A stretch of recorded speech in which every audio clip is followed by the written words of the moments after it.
नमस्कार दोस्तों हमारे काम नहीं बन रहे, चाहे विवाह का हो, व्यापार का हो या और भी कोई जो हमारे संपन्न अच्छे से होने चाहिए, समय पे होने चाहिए, नहीं हो रहे। तो दोस्तों बहुत सारे ऐसे दोष ज्योतिषी लोग बताते हैं कि भाई पित्त दोष है, काल सर्प दोष है, इस तरह से आपके जीवन में ये बाधाएँ उत्पन्न कर रहे हैं। दोस्तों आप पहले इनको जानिए कि ये जो चीज़ें बताई गई हैं, जिन्हें दोष बताया गया है, ये क्या हैं और कहाँ होती हैं। लोग दोस्तों बाहर समझते हैं इनको।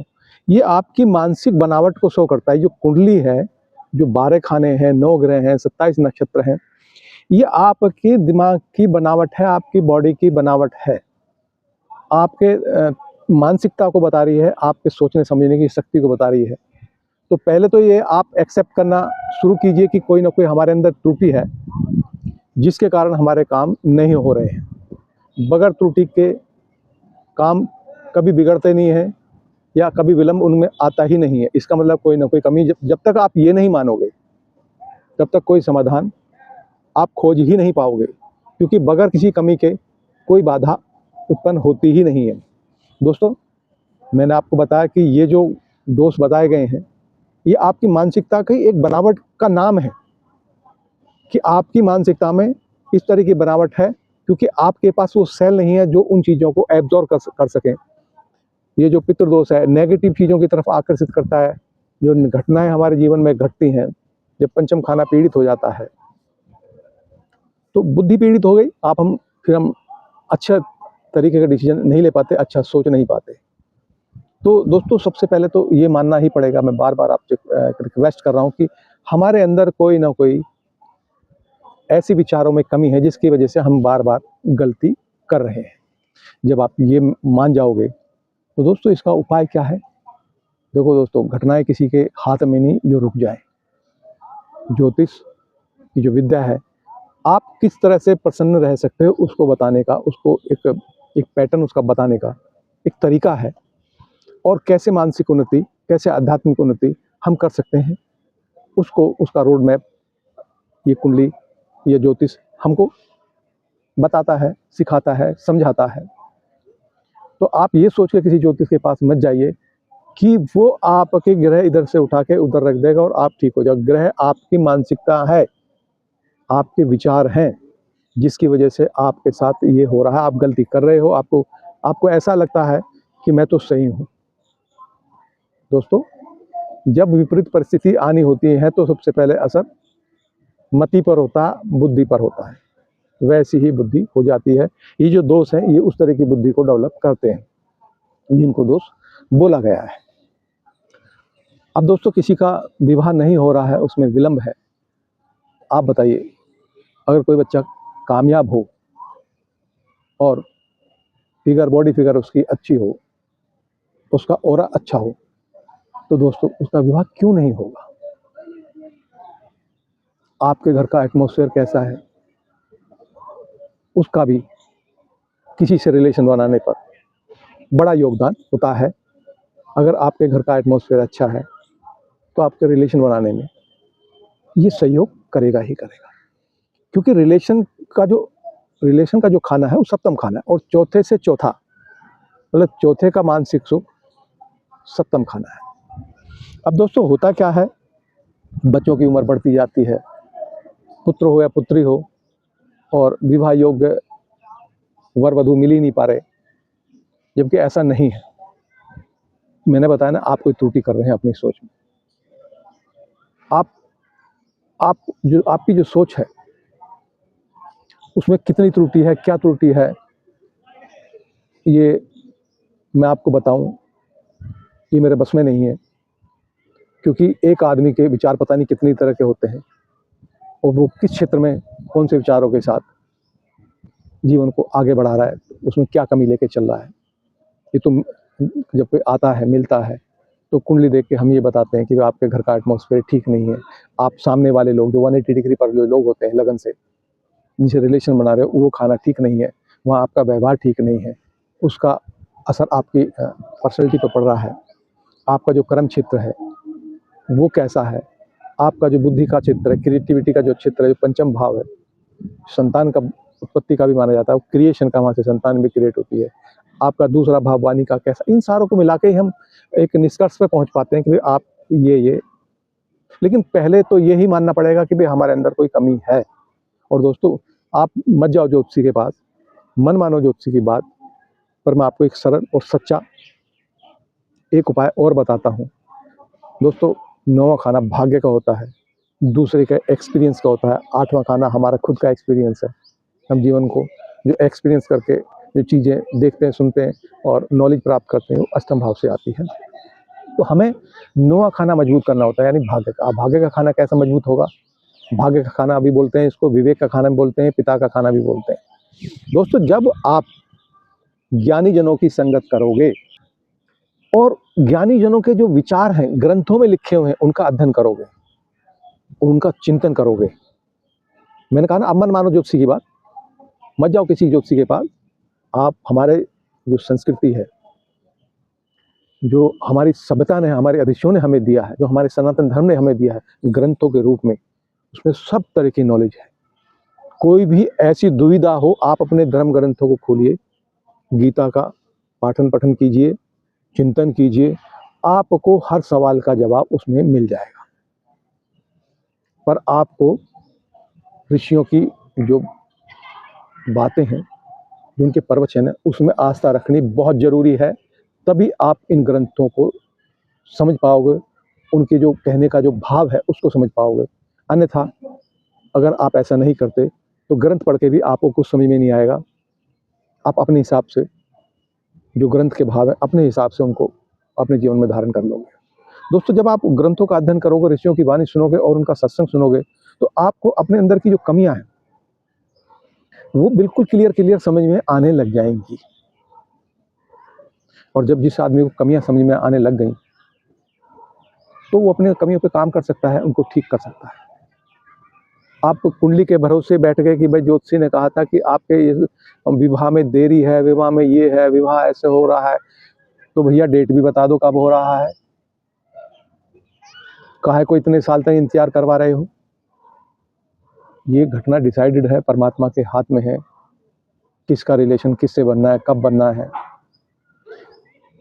मैं जो बात कर रहा हूँ केवल प्रसन्न होने की बात कर रहा हूँ, जिंदगी को सरल तरीके से जीने के लिए जो एक सोच होनी चाहिए उसके बारे में बात कर रहा हूँ, और 9वां खाना उसी को प्रदान करता है।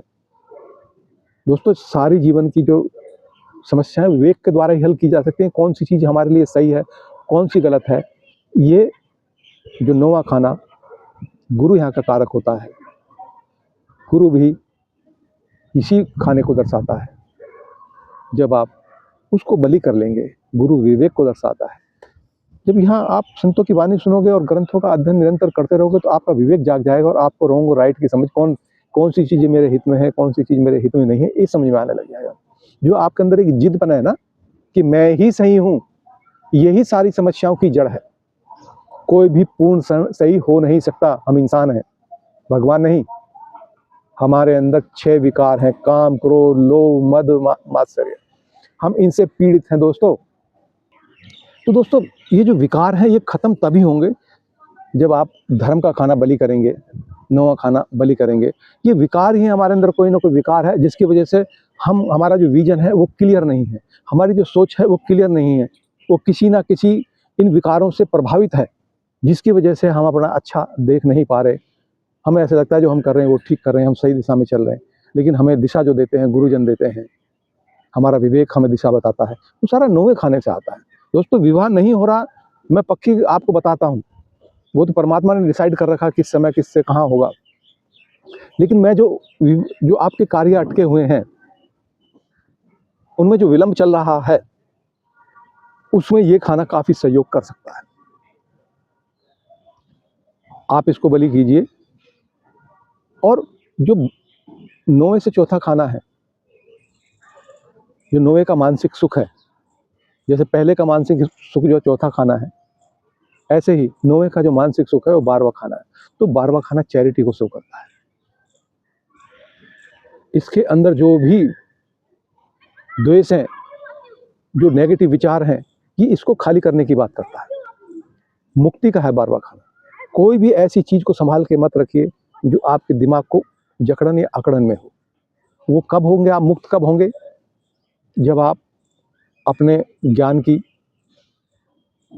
अपने धन की, जो उनको एक सेवा में, लोगों के कल्याण में लगाओगे, तब ये खाना जो बारवा खाना एक्टिव होगा और आप मुक्त होगे। जो एक उलझन, एक कसाव जो आपके दिमाग में है, क्योंकि ये मुक्ति का है, और मुक्ति उसी इन्हीं बातों से संभव है जब आप देने का भाव रखोगे, अपने बारे में नहीं सोचोगे। और जब आप मुक्त होके, जब खाली दिमाग आपका, बिल्कुल कचरा बिल्कुल बाहर हो जाएगा, आप मुक्त हो जाओगे, तो आपके सामने जो उलझने आपको दिख रही हैं, आपका विवेक उनमें समाधान खोज ही लेगा। तो दोस्तों, ये मैं जो बातें आपसे कर रहा हूँ, मेरा खुद का ऐसा कोई एक्सपीरियंस नहीं है। मैं संतों से सुना है, उनका जो अध्ययन उन्होंने अपने विचारों में व्यक्त करके हमें दिए हैं, और बार बार मैं सुनने का उनका प्रयास करता रहता हूँ। तो उससे वो जो कहते हैं वो मैंने अपनी बातों में पिरोया है। मेरा अपना ज़िंदगी के प्रति ऐसा कोई गहरा अध्ययन नहीं है कि मैं उस अध्ययन से आपको बातें कह रहा हूँ। मैं केवल संतों की वाणी को रिपीट कर रहा हूँ, और उनको सुन के मैं कोशिश कर रहा हूँ कि जो मेरे अंदर जो कमियां हैं, मेरे जो विकार हैं, मैं बहुत सी परेशानियों से मैं भी जूझ रहा हूँ, और सारी परेशानियां ये 6 विकार के कारण ही है। और 6 विकार बगैर सत्संग के, बगैर गुरुजनों के सहयोग के, ये कभी ख़त्म हो नहीं सकते। और जब तक ये मौजूद हैं 6 विकार आपके साथ, आपके जीवन में समस्याएं जुड़ी हुई हैं, आपके डिसीजन गड़बड़ होते ही रहेंगे। जिस भी 6 विकारों का प्रभाव आपके जीवन में आएगा, आप त्रुटि करोगे, आपको लगेगा कि मैं ही अच्छा हूँ, सारी दुनिया बुरी है, सारी मेरे को परेशान कर रही है। ये विचार, ये जो विकार हैं, ये विचारों पे हावी हो जाते हैं। किसी भी व्यक्ति से आप पूछ के देखो, यार मैं तो सबके लिए अच्छा करता हूँ, मैंने कभी किसी का बुरा किया ही नहीं है। ये कौन डिसाइड करेगा कि भाई आपने किसी के साथ बुरा किया है या नहीं किया? कौन डिसाइड करेगा?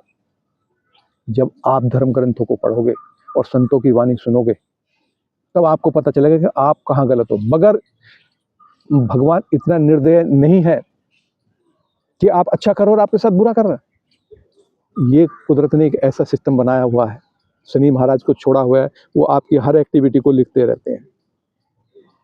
और समय आने पर, जब भी नेगेटिव भाव की ग्रह चलती है, नेगेटिव ग्रह की महादशा चलती है, तो उस समय शनि महाराज उनको सबको आपके जीवन में पहुंचा देते हैं। तो आपके हर एक्शन जो शनि महाराज ने लिखा है, वो अपने पास से कुछ नहीं लिखा उन्होंने, आपने जो किया था वो लिखा है। वो अब 6-8-12 की महादशा इस तरह की, या किसी नेगेटिव ग्रह की, शनि की महादशा इस तरह की अलग तरह के किसी खाने में, नेगेटिव खाने में बैठ के चल रही है, नेगेटिव प्रभाव आ रहे हैं, तो वो सारे आपके एक्शन है। हर कोई अच्छा ही करता है अपने हिसाब से, वो किसी को तंग नहीं करता। फिर दुनिया, इतनी सारी दुनिया परेशान क्यों है? हर आदमी परेशान, क्या कारण है ऐसा?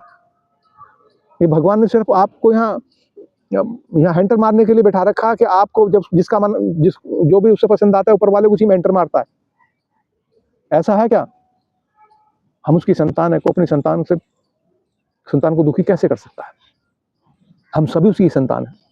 हाँ, वो बात अलग है, धरती पर हम एक बूंद से अपने पिता के पैदा हो गए हैं, इस जगत में हमारे वो पिता हैं, लेकिन जो सबका पिता है, जो सबका पालन कर रहा है, वो निष्पक्ष रहता है। व्यक्ति अपने विषय जो विकार है, काम, क्रोध, लोभ, मद, मात्सर्य, इन्हीं के अधीन होके ही उल्टे सीधे काम करता है, और उस चक्रव्यूह में फंस जाता है। दोस्तों, मैं अपनी वीडियो को यहीं विराम देता हूं, पर एंड में आपसे यही जरूर कहता हूं कि आप अपनी गलती मानना सीखिए।